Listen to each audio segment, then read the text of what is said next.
Begitu juga era Sayyidina Umar, era Sayyidina Utsman, Ali. Itu juga ngalami orang-orang yang ekstrim. Misalnya begini, saya contohkan korban-korban ekstrim yang real. Sayyidina Ali itu masyhur, dia punya musuh besar namanya Muawiyah. Karena permusuhan ini tidak bisa dihindari. Jadi kalau dalam fikih Islam ini anak-anak saya ajari fikih. Kalau orang mukmin membunuh orang mukmin itu hukumnya dosa besar apa kecil? Besar. Itu di bab kisos. Tapi orang fikih itu unik. Di fikih itu ada kitab sial namanya. Di takrib ada kitab sial. Dan di situ ada penjelasan mangkutila dunamali fahuwa syahid. Orang yang dibunuh karena membela hartanya atau keluarganya, itu dia mati syahid. Kalau dia posisi membunuh, maka malingnya atau penjahatnya muhaddarun damu. Nggak punya hak nuntut kisos karena dia anggap nggak ada artinya darah. Nah sekarang begini, suatu saat ada garong ke rumah Anda, ingin membunuh Anda karena ingin mengambil harta Anda. Anda ingin ingat status mukminnya atau status garongnya. Terus kamu mau dibunuh diam aja. Saya tidak mau membunuh orang mukmin atau membunuh orang muslim. Nah, kesulitan yang dialami Sayyidina Ali seperti itu. Orang-orang Khawarij cara berpikir Ali ku geblek. Wong mukmin kok pengen mateni wong mukmin. Muawiyah ya geblek pisan. Wong mukmin kok pengen mateni orang. Padahal suasana sudah kacau. Ketika seorang penjahat mau membunuh yang punya rumah dan yang punya rumah ingin membunuh penjahat. Itu namanya mukmin bentrok sama orang mukmin. Apa orang benar sahibul hak ingin mempertahankan haknya? Tidak sampai saya tanya.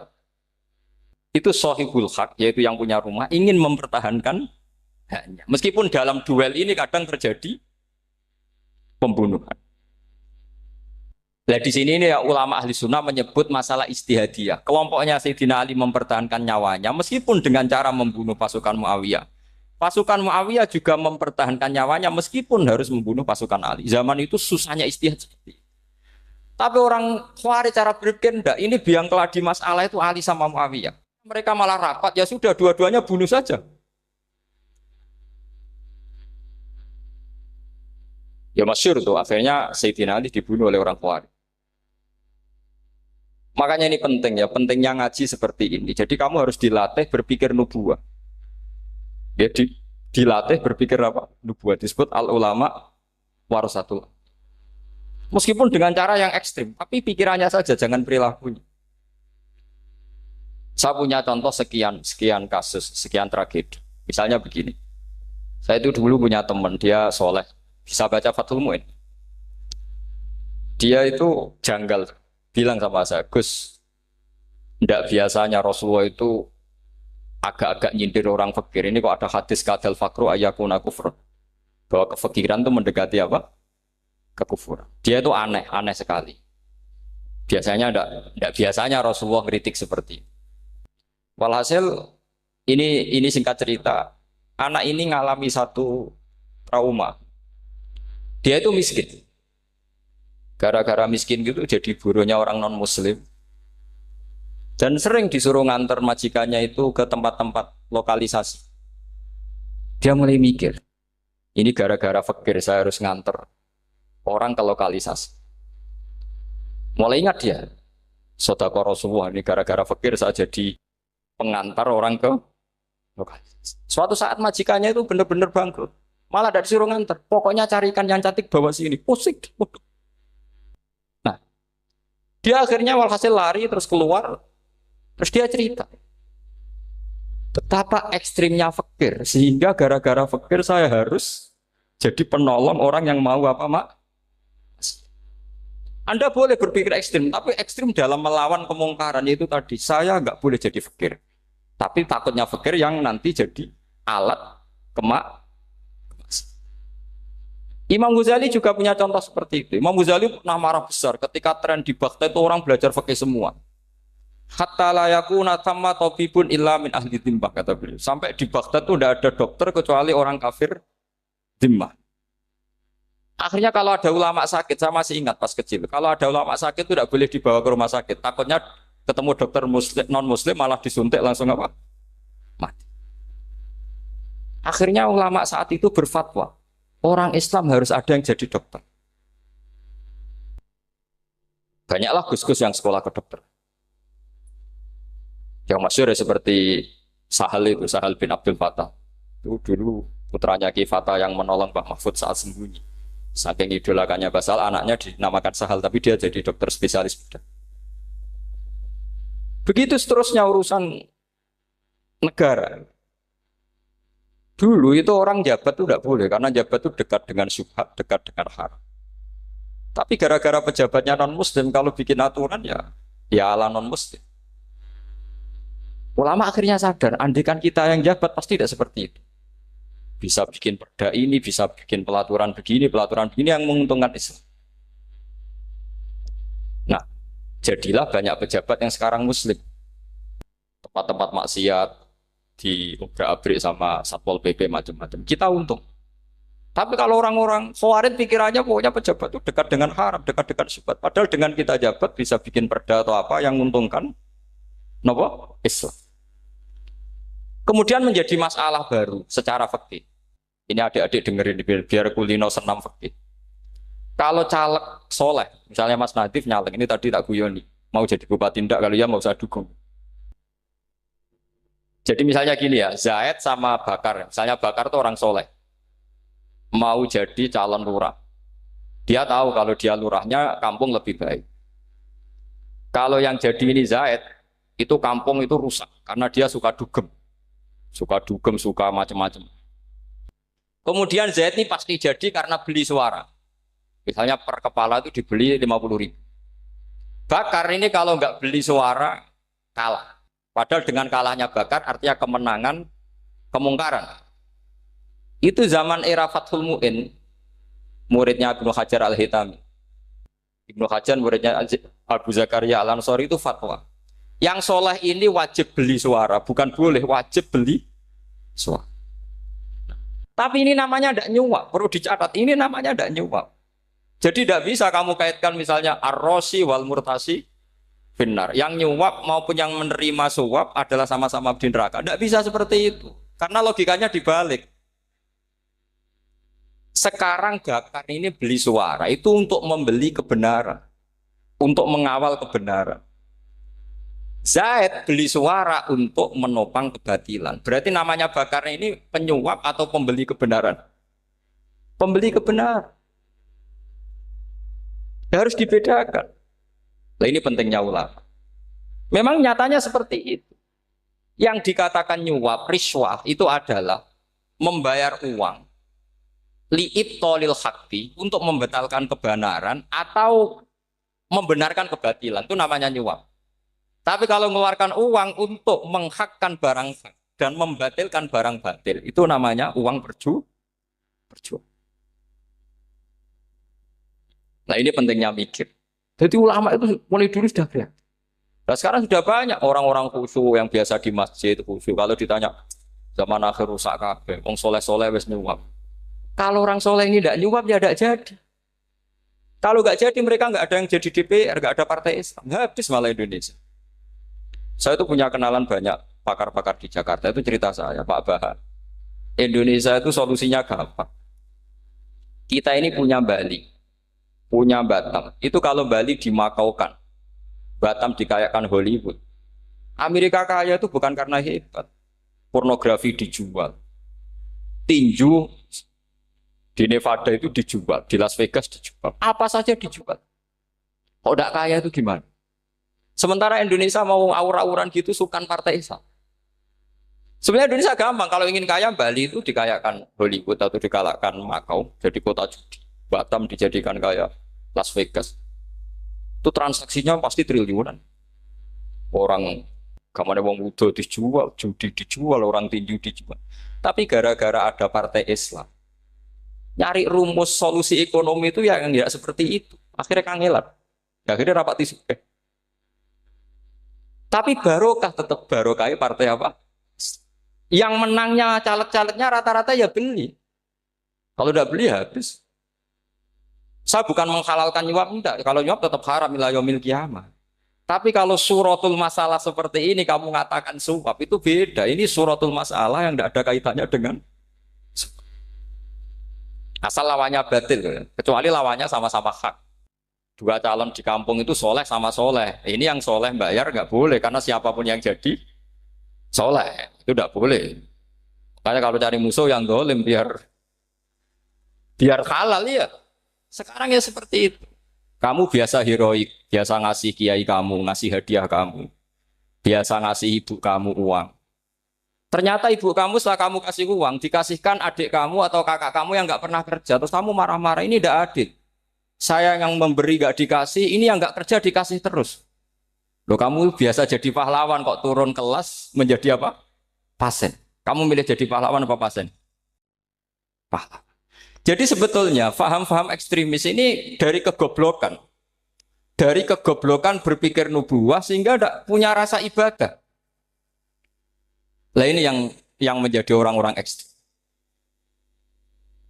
Jadi korban pertama ekstremitas itu bukan sahabat tapi Rasulullah Shallallahu Alaihi Wasallam, yaitu Nabi dibilangin oleh mereka, "I'dil ya Muhammad, kamu kalau bagi harus adil." Pikiran mereka kalau adil sama rata sama. Jadi kalau pakai pikiran itu, saya minum di sini itu haram. Mau ndak ikut bikin kok minum. Enak tamu, toko-toko mangan, sing masak kangelan urung. Itu jadi edan bareng. Itu sama seperti kasusnya Bahram Al-Majusi. Dia itu seorang raja kaya, punya anak cantik. Dipikir-pikir, anakku ayu dirabek nang liya rugi, sing gedhekno aku sing rumah aku dirabi wong liya. Maka dia berpikir mau dinikahi sendiri. Karena tadi melihat Mas Nadif kayak orang Kenya tadi, apa Nigeria? Nigeria. Malah nggak layak itu maksudnya orang. Ini Mas Nadif ini termasuk harus mendukung gerakan tidak ekstrim. Nyawanya masih itu karena barokahnya beliau agak-agak gitu. Tapi nggak sampai liberal ya, agak-agak pokoknya itu.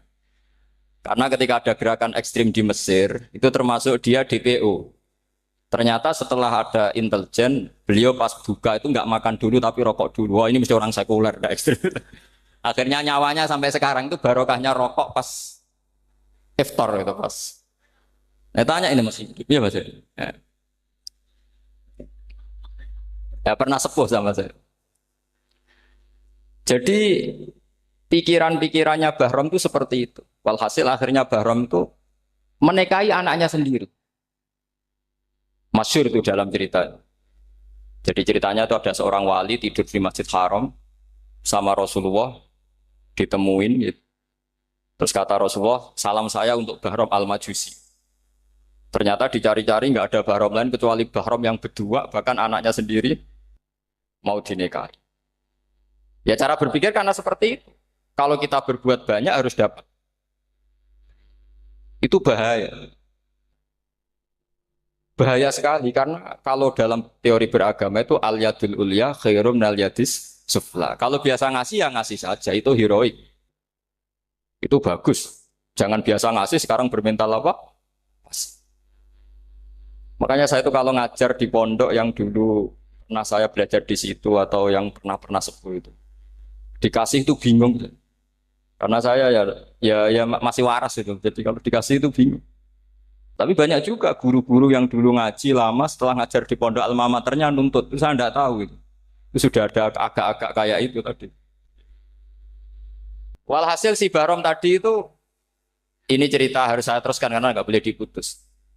Dapat salam dari Rasulullah. Ternyata di balik nakalnya dia itu pas mau bulan pertama, malam pertama itu ada seorang janda sepuh ke situ. Ganggu dia tentu ya. Ketika dikejar pulang lagi sampai 3 kali. Dia tanya, kenapa Bu kamu begitu? Katanya saya ini anak-anak saya kelaparan. Kalau saya pulang anak-anak saya nangis minta makan. Saya ingin minta Anda. Tapi setelah saya ingat Anda ini majusi, saya mukmin, saya mukminah, saya pulang. Ya sudah Bu, kamu di rumah saja. Nanti saya kirimi makan. Dikirimi sendiri, padahal dia seorang raja, orang kaya. Barokahnya itu dia dikasih tobat sama Allah. Dan paginya ketemu tamu yang mengirimkan salam dari Rasulullah SAW. Akhirnya Bahram ini menjadi muslim. Tapi intinya berpikir seperti tadi itu salah, bahwa kalau saya jasa banyak harus mendapat apa? Ini cara berpikir orang-orang Khawarij. Iya, saya pernah ditanya seorang dosen. Gus, saya ini kalau baca sejarah perang Badar atau perang Uhud, yang saya tidak nerima itu satu. Kenapa setiap ghanimah, harta orang kafir dan istrinya orang kafir kok disita orang Islam, dan yang perempuan jadi amat, kemudian juga digauli orang Islam, yang hartanya orang kafir juga jadi asetnya orang Islam, kok kayak garong. Dia tanya seperti itu sama saya. Terus saya jawab, kalau sampean ada garong dan kemudian bawa senpi, senjata api, kemudian garong Anda, penjahat Anda lumpuhkan, ya senpi itu harus Anda kembalikan. Monggo penjahat ini kagungan jenengan beto wangsul. Karena ada milik Anda, harus dikembalikan. Wah, tidak bisa Pak, kalau saya kembalikan pasti dipakai jahat lagi, dipakai kriminal lagi. Ya sama, kalau asetnya orang kafir dikembalikan ke orang kafir akan menjadi aset kekafiran lagi untuk menghancurkan kita. Nah, perempuan juga sama. Perempuan itu alat produksi. Jika perempuan tadi dikembalikan ke orang kafir, maka kamu menolong populasi orang. Ya seperti itu. Paham? Makanya disita dalam perang loh ya, tapi dalam perang yang legal. Nah itulah kenapa amat halal. Makanya di Quran itu illa ala azwajihim aw ma malakat ayman. Paling enggak itu masih ada ulama atau pemikir atau ustadz siapa saja yang bisa memahami logika apa? Nanti kalau ulama ini sudah meninggal, orang akan mencibir Islam dengan cara mengatakan Islam itu jahat, yaitu menyita hartanya orang kafir dan istrinya orang kafir setiap kali terjadi perang. Karena pemikiran ini pasti sama-sama kutubnya, sama-sama ekstrim. Nah ini penting saya katakan. Makanya masyhur itu perdebatan Sayyidina Ali dan Muawiyah. Ini saya kutip sedikit. Ini ya sama-sama berpikir ekstrim, tapi ekstrim yang baik. Walhasil dalam satu kerja bakti di Masjid Kuba, itu ada sahabat namanya Ammar. Ini di depan umum, ini penting. Kalau dalam ilmu hadis di depan umum ini penting karena nanti menjadi mutawatir. Beda dengan hadis yang Nabi ngendikan sama 1-2 sahabat, namanya hadis ahadi. Di depan umum Nabi guyon gini sama Ammar, ya Ammar waihak taktuluka alfiatul baghiyah. Ammar, kamu ini nasib kamu itu agak sial. Karena nanti yang membunuh kamu itu kelompok yang tidak benar. Alfiatul baghiyah itu kelompok yang tidak benar. Itu disaksikan sekian sahabat. Walhasil suatu saat Ammar ini ikut perang dan ikut pasukannya Ali dan terbunuh oleh pasukannya Muawiyah. Seneng Ali. Walhasil Ammar ditemui sama ya Muawiyah. Al-ana dhuhara bi anna fi'ati haqqun wa fi'ataka baghiyah. Sekarang kelihatan siapa yang benar. Saya yang benar, kamu yang salah. Kenapa? Karena Ammar kelompokku dan terbunuh oleh kelompok kamu. Padahal kata Rasulullah yang membunuh Ammar adalah kelompok yang salah. Muawiyah pintar sekali, dia jawabnya gini, laula kama kutila Ammar. Ammar terbunuh karena bela-belain kamu. Kalau kamu tidak nyuruh dia perang juga gak terbunuh kan. Jadi kamu ikut andil, terbunuhnya siapa? Ammar. Tapi apa kata Sayyidina Ali? Idzan qatala Rasulullah Hamzah. Kalau teori itu Anda pakai, Rasulullah pun membunuh Hamzah. Sekarang Hamzah perang karena suruhan siapa? Rasulullah. Yang membunuh Hamzah siapa? Wahsy. Kalau teori itu Anda pakai, berarti Rasulullah pun membunuh Hamzah. Terus fasa kata Muawiyah, terus Muawiyah diam. Jadi fikih pun tuh diputuskan lewat pikiran ekstrim. Tapi bukan ekstrim yang merugikan orang lain. Ya, kalau merugikan orang lain namanya sudah la darara wa la dirar, dia menyalahi aturan itu. Makanya saya pernah ngaji di sini dulu ketika tahun kemarin. Fikih-fikih Islam itu punya rumus, itu ya gara-gara pikiran ekstrim sebetulnya. Saya pernah nyontohkan adalah orang itu kalau sholat jenazah itu mayitnya di depan. Itu ulama fikih tidak ada yang punya alasan. Mau hanya bilang gini, hakadha wajadna salafan wa khalafan. Mulai dulu kalau nyolati mayit ya jenazahnya di depan. Ya hanya gitu saja, tidak punya alasan. Makanya ulama lain mengatakan tidak apa-apa jenazah di belakang, yang sholat di depan. Kenapa? Fa innaha laysat bimanzilatil imam. Memangnya jenazah imam kok harus di depan? Itu ya tidak ada yang bisa bantah. Bagaimana mungkin harus di depan? Oh, enggak imam kok harus. Yang harus di depan itu imam. Jenazah itu imam apa enggak? Enggak. Terus alasan kedua sholat gaib. Kalau ada orang mati di Surabaya, Mas Nadib di sini, sholat gaib boleh enggak? Boleh. Jenazahnya di depan apa belakang? Belakang. Di belakang kan? Berarti harus enggak jenazah di depan? Ya dia mau ngakeh yang jelas kalau itu. Lah ini contoh-contoh kecil. Nah orang Khawarij itu orang yang paling tidak mau menerima otak-atik seperti itu. Akhirnya jadi goblok bareng tadi. Ya makanya Rasulullah pun jadi korbannya Khawarij. Muhammad kamu harus adil. Karena pikiran mereka adil itu yang memberi banyak ya dapat banyak. Kalau pikiran nubuah tidak seperti itu. Kalau yang biasa memberi, biasa heroik, biasa baik ya biar tetap biasa memberi. Jangan dilatih jadi apa? Fasih. Ini mungkin adik-adik juga agak keberatan, tapi harus dilatih. Makanya saya itu jadi kiai itu ya mulai kecil anaknya kiai butuh kiai. Saya itu ya mulang tuh senang. Saya tidak pernah terlintas dikasih santri atau dihormati ya enggak. Mungkin sampai mati agak terlintas. Ya pikiran saya sederhana. Biasa mulang pahlawan malah sekarang pasien itu malah kayak cemen, kayak turun kelas itu. Jadi saya terus ya enggak kepikiran sama sekali. Loh kalau saya minta sama Allah karena itu atasan saya. Makanya ada ulama yang ekstrim gini, ini kisah nyata. Ada ulama alim datang ke seorang raja. Rajanya ini soleh padahal. Ternyata pas raja itu berdoa, ya Allah saya kasih ini, kasih ini. Padahal ulama tadi itu mau mengajukan proposal. Mau minta apa gitu. Terus dia pulang ketika ditanya, Pak Kiai kenapa pulang? Ternyata raja itu minta zat yang sama yang saya mintai. Kalau raja saja masih minta, ngapain saya minta raja? Saya akan minta zat yang dimintai raja. Terus pulang dia. Wah, itu ya pikiran ekstrim, tapi bagus ekstrimnya.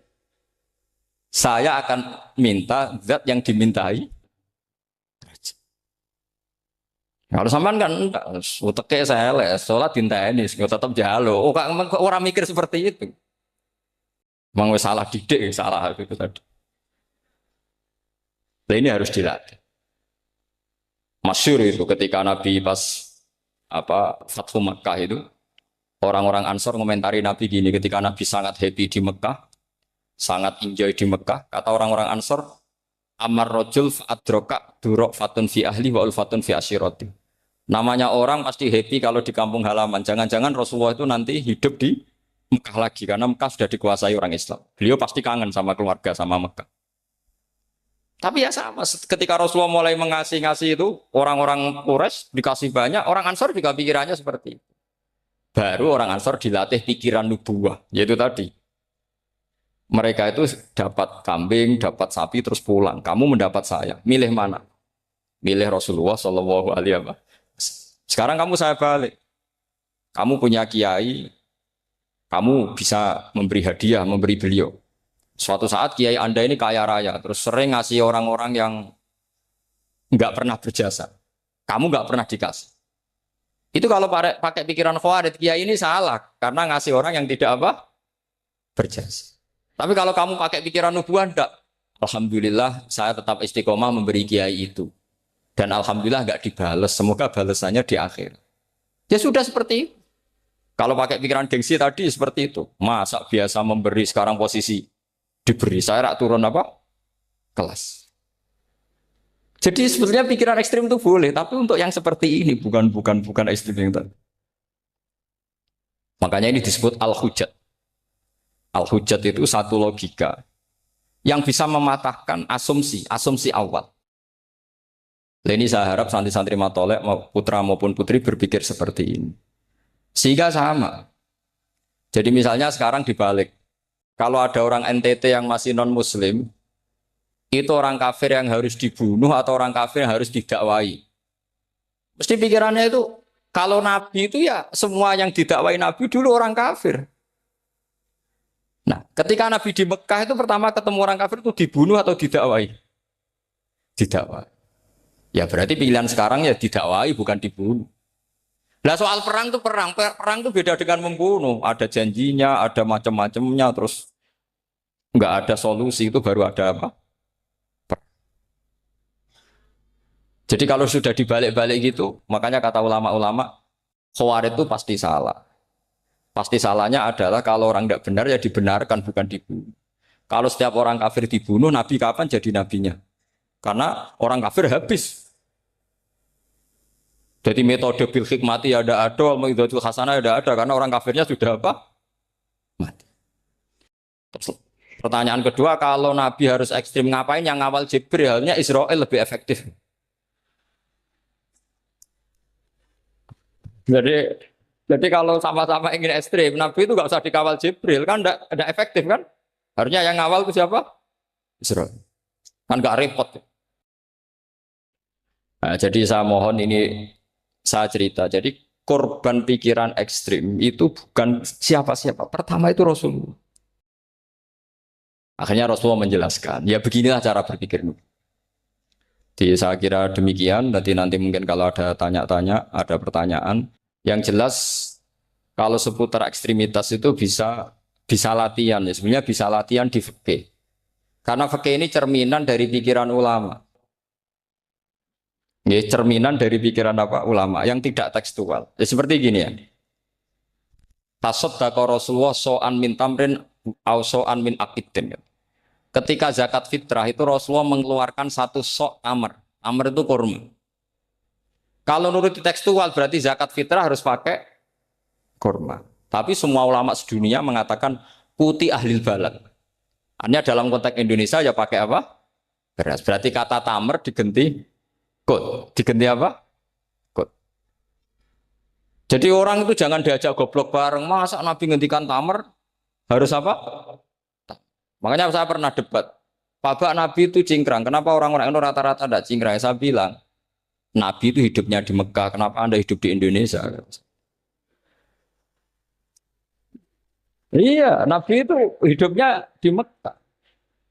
Terus saya tanya lagi, Nabi itu hafal Quran, kamu udah hafal? Saya hafal Quran. Kalau cingkrang gampang, karek ngetok kata saya. Ya, kalau ada sunnah Rasul, Nabi hafal Quran, enggak hafal kan? Berarti kalau ikut sunnah Rasul, hafal Quran. Jangan cingkrang tok, ya hafal apa? Ya sama poligami juga gitu yang tadi diceritakan Mas Natif itu. Nabi itu poligami setelah Khadijah meninggal. Apa mereka mau nunggu istri pertama meninggal? Kalau ingin persis loh, kalau ingin persis nunggu istri pertama meninggal. Ah ya,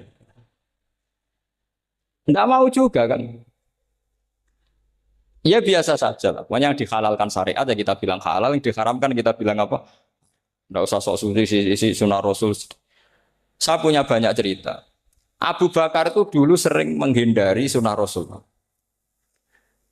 Dulu Rasulullah itu kalau ada orang minta ya dikasih. Ketika era Abu Bakar bikin Baitul Mal. Ketika ditanya ini zaman Rasulullah tidak ada. Kata Abu Bakar, huwa Rasulullah. Beliau itu Rasulullah. Mau gak di-manage ya negara tertib. Umar bikin pasukan. Pasukan itu diangkat negara. Kalau dulu zaman Nabi yang ikut perang bahaya, yang tidak perang namanya munafik.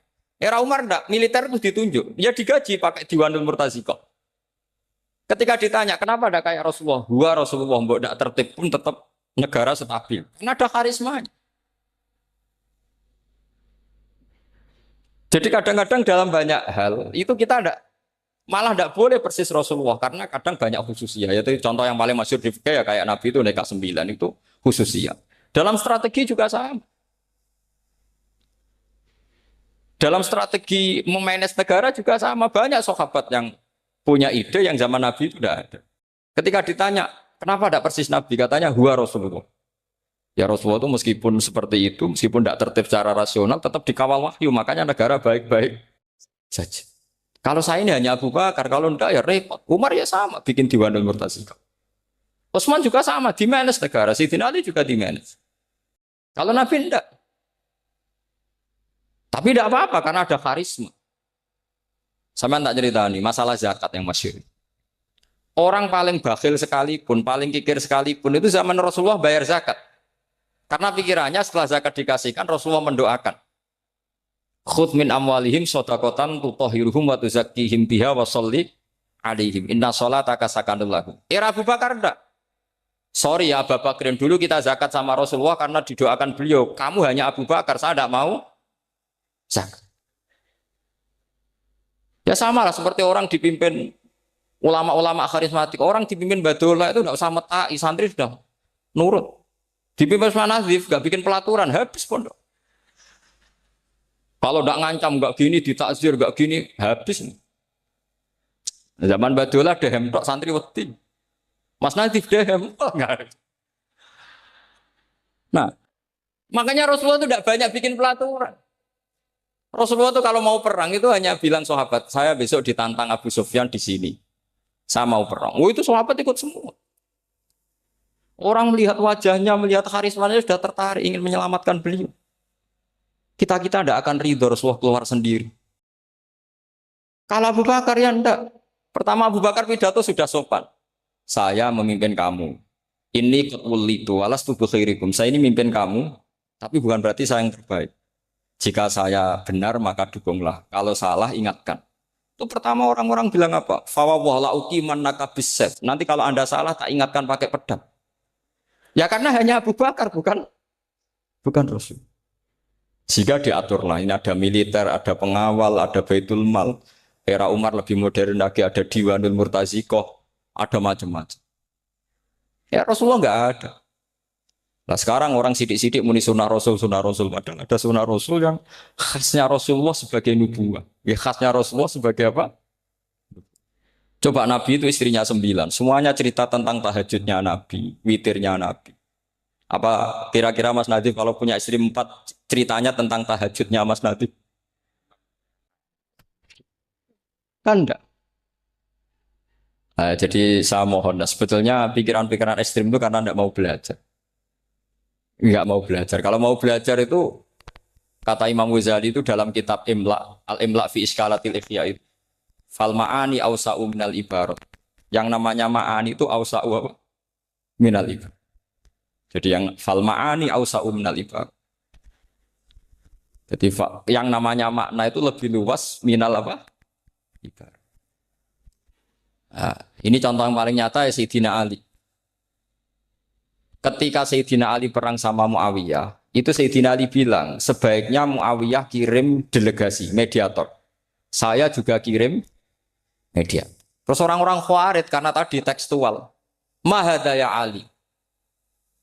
Ini apa ya Ali? Lam yujad fi kitabillah. Aturan mediator itu tidak ada di Quran. Bahwa kalau kita perang harus ada mediator itu tidak ada. Terus Sayyidina Ali baca ayat wa in khiftum shiqaqa bainihima fab'atsu hakaman min ahli wa hakaman min ahliya. Jika lelaki dan perempuan, suami istri terjadi shiqaq, terjadi konflik, maka suami kirim satu mediator, yang pihak perempuan juga kirim mediator. Terus Sayyidina Ali ngendikan wa amru Muhammad a'dhamu min amri rajulin wa imra'atin. Urusan umat Muhammad lebih serius ketimbang urusan hanya sekedar suami dan istri. Maka kita butuh hakam, butuh mediator. Baru 4.000 orang Khawarij tobat ngikuti pikirannya Sayyidina Ali yang tidak tekstual. Sama seperti zaman Rasulullah. Ketika Rasulullah mau perang Badar, saya ini mau perang Badar kata Rasulullah. Musuh saya itu 1.000 lebih. Kalian hanya 313. Apa kita teruskan? Itu sahabat langsung bilang gini, saya itu hafal teksnya. Idzan lanaqulu laka kama qalat banu Israil fathab anta wa rabbuka faqatila inna hahuna qaidun walakin idhab anta faqatila inna ma'akum muqatilun. Ini kelihatan sekali bahwa para sahabat sudah ada tekstual. Orang-orang Bani Israel ketika melihat Musa katanya sakti dan orang dekat Allah, itu cara berpikir orang Bani Israel gini. Walhasil ada perintah supaya Musa itu merangi kaum Jabarin. Orang Jabar ini gagah-gagah, pikirannya orang Bani Israel. Musa kami itu sakti dekat Allah, ya sudahlah sama Allah saja sana, tak tunggu di rumah kabarnya. Itu kan sama dengan santri semedit, roh kiai ini suga, kiai aku suga, terus tak pikirkan seperti itu. Ya sama seperti itu. Nabi ku kekasih Allah, mesti perang menang, terus tak ewangi mesti menang. Fadhab anta wa rabbuka faqatila inna hahuna. Kok itu? Ya sudah kamu berangkat saja sama Tuhan, tak tunggu di rumah. Tapi apa kata para sahabat Ansor ketika Nabi minta supaya mereka dukung di perang Badar? Langsung bilang, idzan lanaqulu laka kama qalat Bani Israil. Kita tidak akan bermental kayak Bani Israil. Ini tekstual apa? Enggak. Mereka punya mafhum, punya pikiran. Cara Mas Nadi punya kreatif. Bahwa ini mental yang bejat, kita tidak akan meniru seperti itu sahabat. Jadi dulu sahabat itu makna di Quran juga ada tekstual. Jadi bisa memahami. Nah sekarang orang memaksa semuanya harus tekstual. Ya meskipun tadi jangan terlalu liar terus menjadi liberal.